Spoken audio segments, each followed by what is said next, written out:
So I had the opportunity to participate in a golf tournament recently, and I had a blast, but there was one quote that really stuck out and honestly just made me kind of stumble back and reassess just what people are perceiving throughout this journey of health, wellness, and then, if your goal is eventually performance.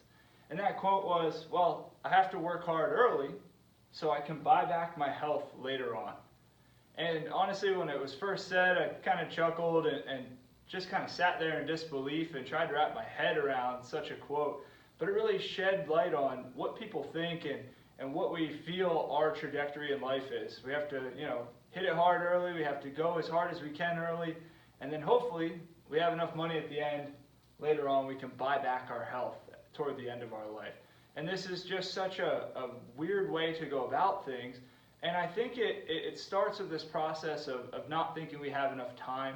Well, I don't have enough time to really dedicate to that, so why am I going to dedicate any time to that? Is something I often hear. Or I don't know what I'm doing, so I'm not going to research anything or follow anything. And you get going down this path that is really detrimental and is something that can be avoided with very simple, focused efforts throughout the course of your day. So one thing I want you to think about, if you're trying to right the ship on all of this, don't get caught in the big aspect of it. Pick a couple things that you can focus on piece by piece and knock out every day. And it doesn't have to be super intense.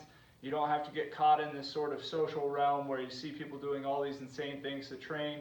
It does not take a lot to have a meaningful impact. One thing I want to point out, if you've ever read the Dallas Bed Rest study, it's a really fascinating study because what they did is they took 20-year-olds, about 5 of them I believe. They took 20-year-olds and they said, all right, we need you to stay in bed for 3 weeks.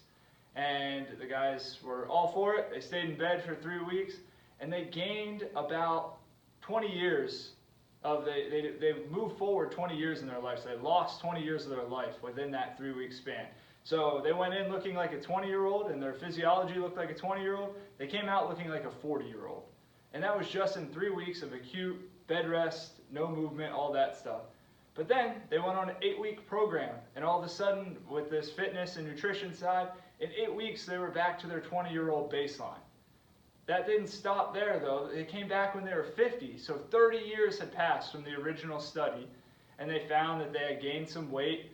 Their metabolic functioning was not there. Their heart functioning was not there like it was at their 20-year-old self. They went on a 6-month gradual program and were able to get all of their measures back to their 20-year-old self.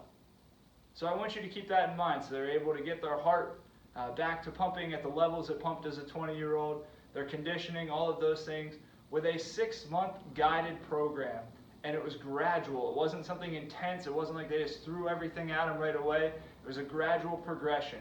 So instead of going after this money first, buy back my health later, figure out what you can do now so that you don't have to worry about this later on.